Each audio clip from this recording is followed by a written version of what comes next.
हरिओम वर्षा जी। श्री गणेशाय नमः। ओम श्री सरस्वत्यै नमः। ओम श्री गुरुभ्यो नमः। समस्त जन कल्याणे निरतं करुणामयं नमामि चिन्मयं देवं सद्गुरुं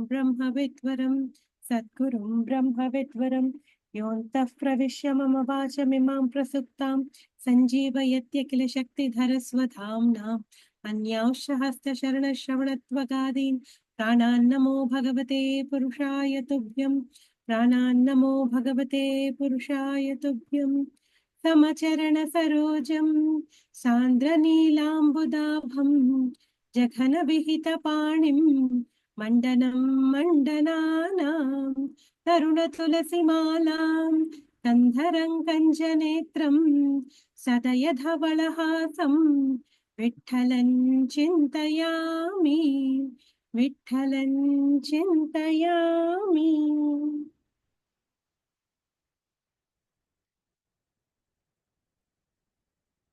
931.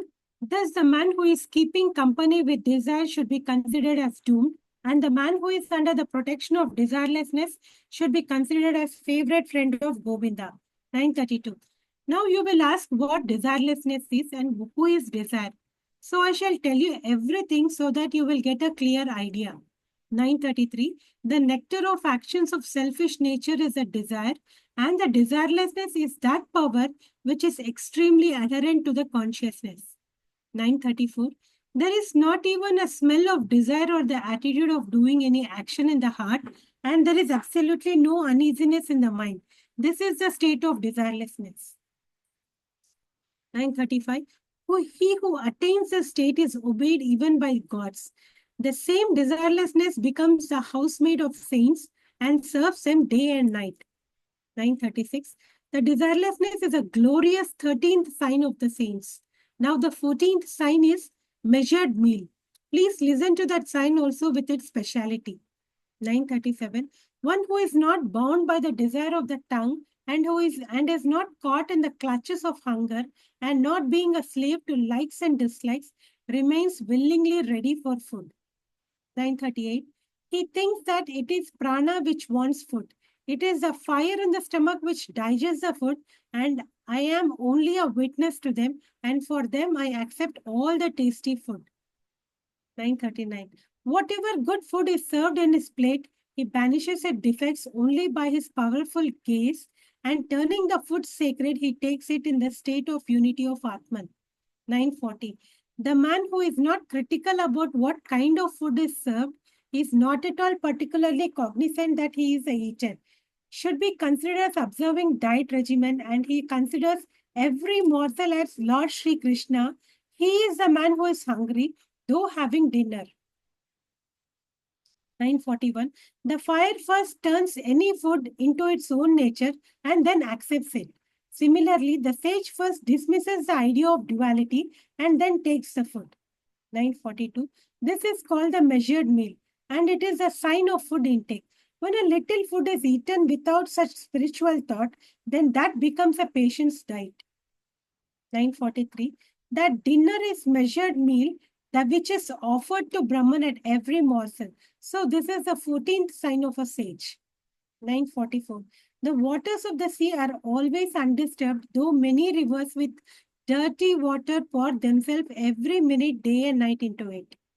945. Similarly, there is great peace in the saint's mind, which is never disturbed even by the greatest upheavals in the outer world. This deep peace is always inspiring the willpower of the saints. 946. Just as a creeper cannot rise up without the help of a tree, similarly, it is by the support of the saints that peace has grown and spread upon the canopy of the Chit, which is the cosmic energy. 947. Even if there are great clouds in the sea is not affected by them. It does not even touch those clouds. 948. Cloud, heat, or rain cannot touch the sky at all. Similarly, the courage and invincibility of the sages in the face of all dualities is always unmoved and unaffected. 949. Similarly, in various states, either high or low, or even if there are many attractions and relations demanding attention, the man whose mind does not get disturbed is really the man of eternal Atmic power. 950. The peace has become great and powerful because of the saints, and the saints are enjoying purity and sacredness because of the peace. Thus, they are mutually helpful. This is the 15th virtue of the saints. 951. In the case of the saint, his mind is rooted in a state where the sense of I-ness has not at all taken birth. That is their inheritance, and their mind is steady in that state only. 952. I am not at all born, and naturally, I do not know what death is. It's the experience of such a saint, and this is the experience of such a saint, and this state is called steadiness. 953. This man always fixes his mind on the ashrama to which he belongs and believes that that state is the best for him. And with this fixed concept, he conducts his routine. 954. When his mind is fixed in the Brahman, which has given the authority of knowledge to Brahmans and has also rendered to every ashram inherent sanctity, that state of his mind can be called steadiness. 955. This steadiness as a woman was without any support and rejected by everybody in the three worlds. There was nobody to hold her hand to take her care. She was about to die. 956. Nobody allowed her to stand at its door. Then who was there to look after her health? Thus steadiness was thrown in the open wasteland, and only saints found her and took her in their care. 957. In this way, steadiness became very healthy on the support of the saints. And having destroyed the unreal divisions of caste, etc., and after dissolving all the syllables right from A, she really became very great. 958. When she became steady in her natural place, which was Swarupa, she made an easy way for the saints to enter that self-reality. 959. So, to conduct all the activities according to Varna and the Ashrama and our own duties while keeping undisturbed our own mental state is a sign of inner steadiness. This behavior in our religion and activities is called the best quality of steadiness. Now listen to the 16th sign, total surrender to me. 961. When the river surrenders itself to the sea, it becomes the sea itself. Similarly, that attitude of mind which offers itself to me should be considered as united and equal to me. 962. For example, when salt meets water, it surrenders itself and becomes water. Similarly, the man who totally and with all his qualities come to take refuge at my feet becomes one with me. 963. If a man having surrendered himself to me desires publicity, honors, and fame, he should be considered as a stone in the jaggery, and he is really so. 964. That stone is covered by jaggery and appears to be sweet only, but at the time of cooking, it remains hard and its real nature is evident. 965. Similarly, one who apparently shows to be very busy in my bhajan puts on obvious dress, etc., but internally he is having hidden desires for many sensual pleasures. He is not really my devotee. 966.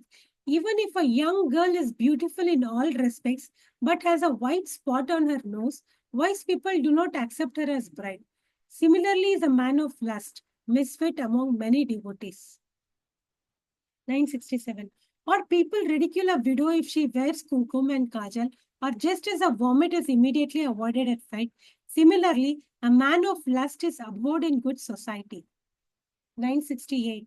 He who rejects the glory of the kingdom of all the three worlds and surrenders himself to me is to be considered as united with me. So how can he be insulted or honored in the world? 969. This is the sign of surrendering oneself to me. This is the 17th special virtue of a saint. Now listen to the sign called Mananam, or thinking about me deeply. 970. This is brooding over deeply upon what is heard in the commentary on Vedas and scriptures, or advice given by the Guru, or what one has heard about the doctrine of non-duality.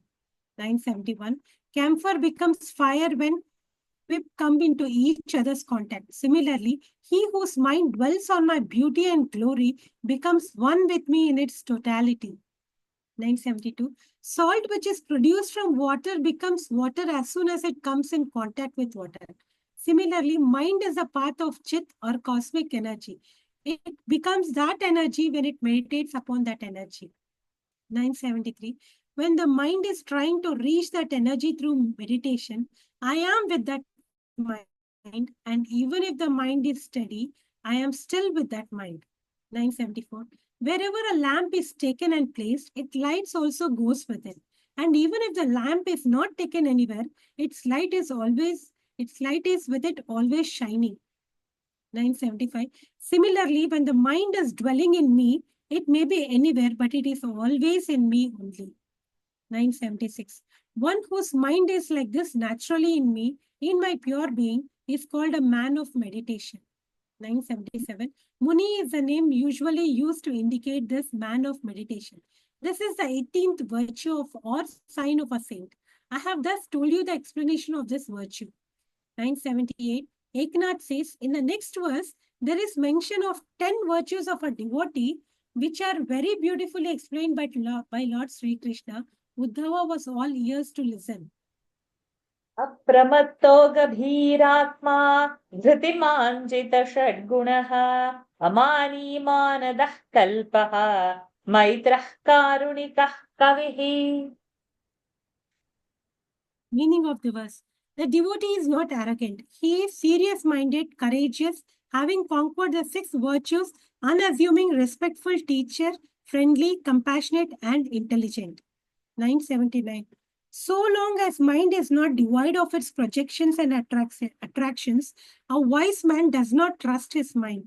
He is always on the watch, fearing that mind may suddenly deceive him into any trap of disaster.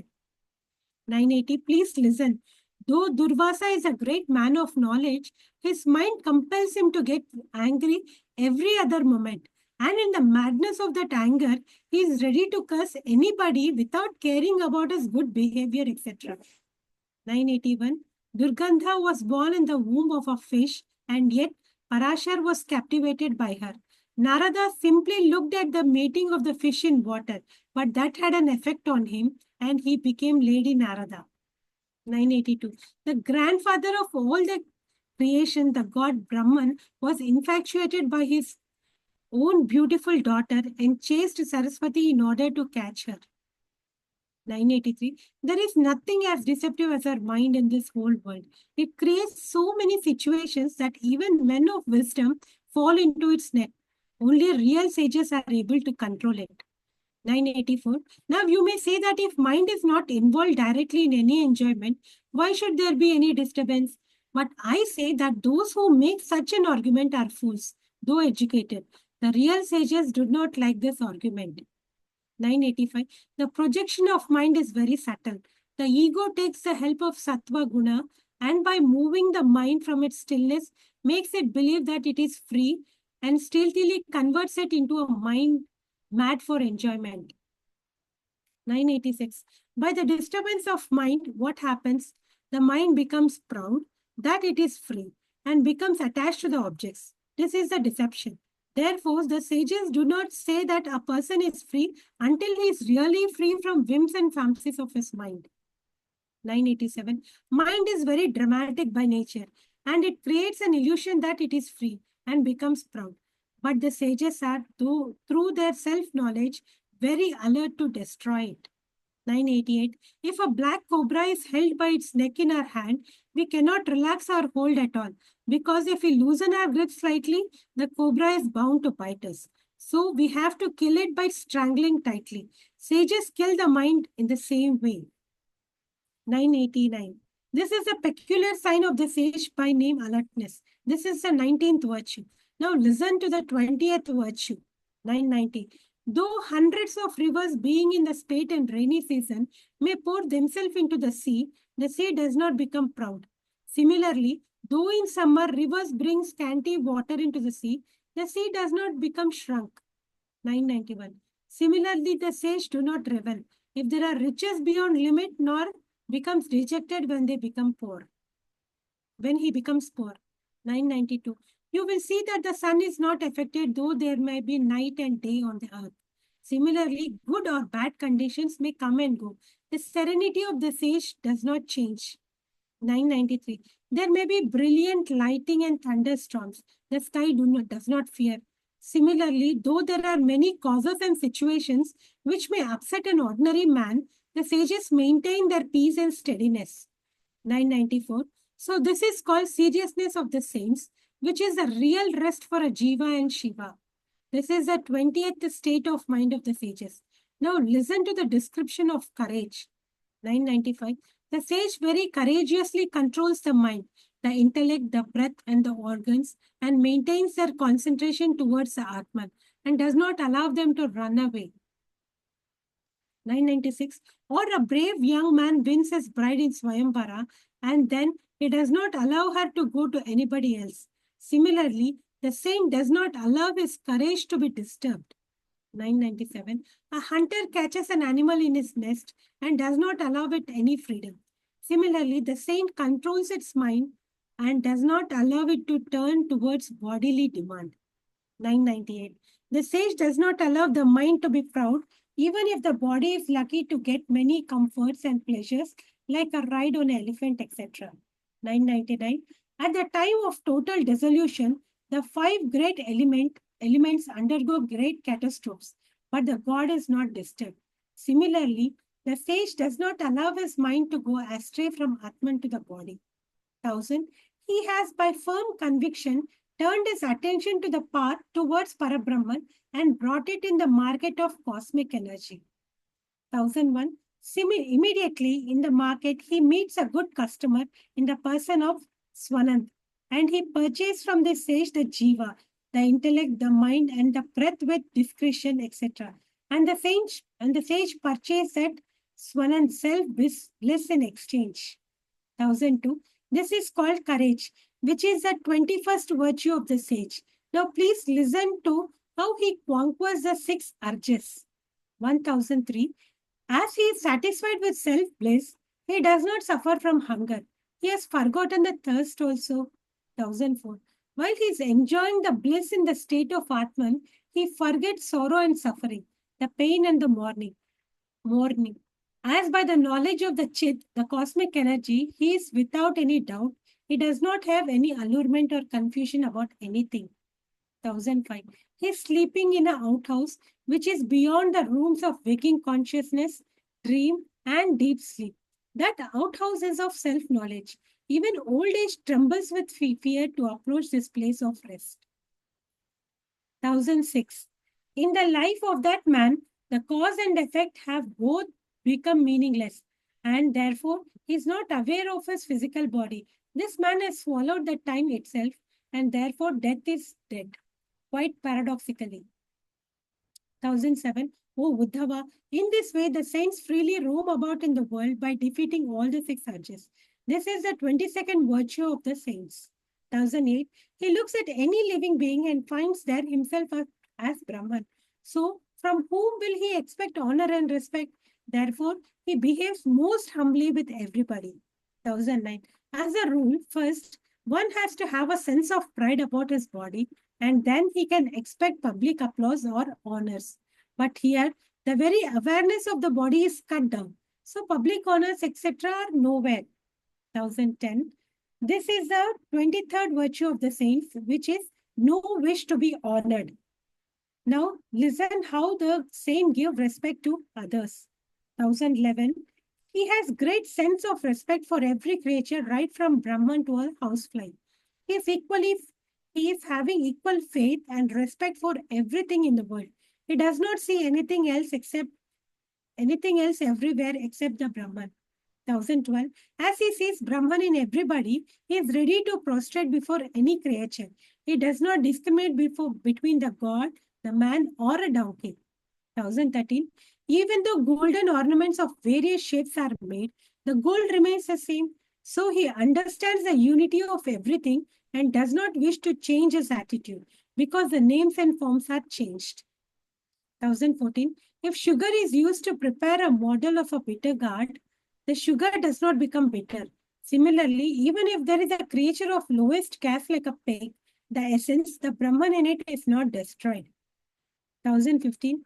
Even if there are great waves of the size of a mountain on the sea, it is only water everywhere. Similarly, the saint knows that whatever may be the creature, there is only Brahman in it.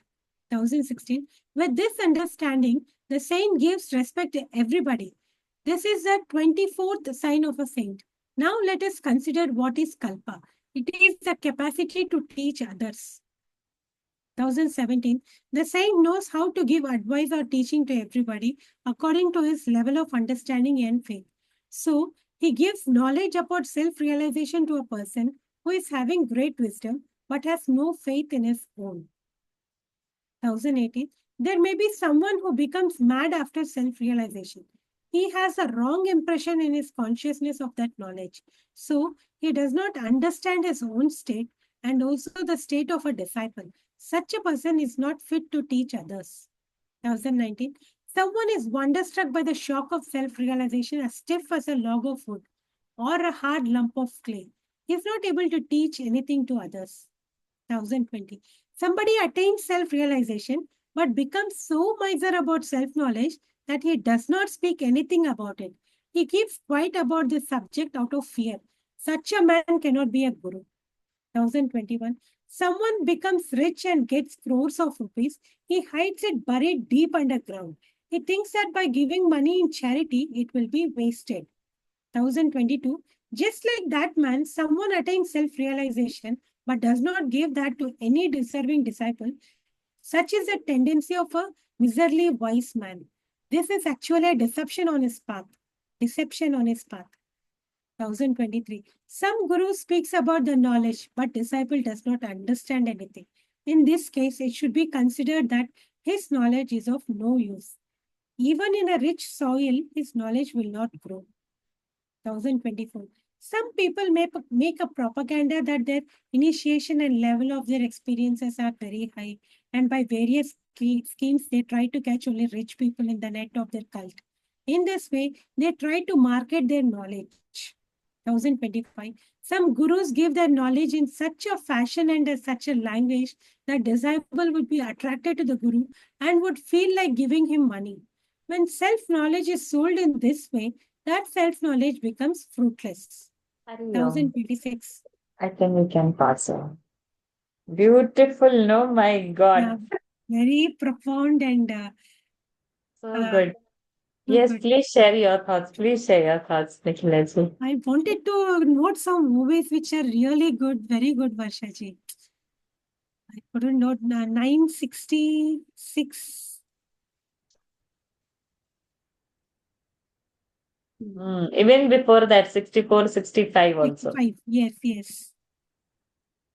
Every virtue they describe, it is so pure and which has to be pondered upon, and the courage, the steadiness is so beautifully described. No, through that steadiness, one can achieve anything in life.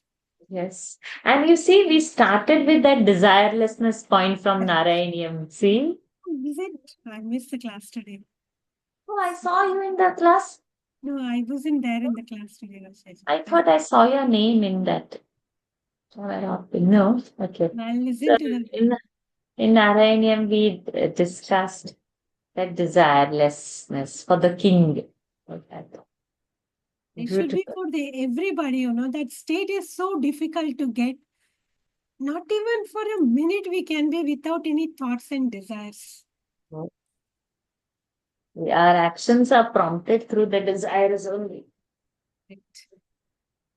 Everything is so beautiful today. Like, feel like reading it again and again too. Yes. And then this is, and how he has, this is 22nd virtue, this is 23rd virtue, this is how every virtue is, my God.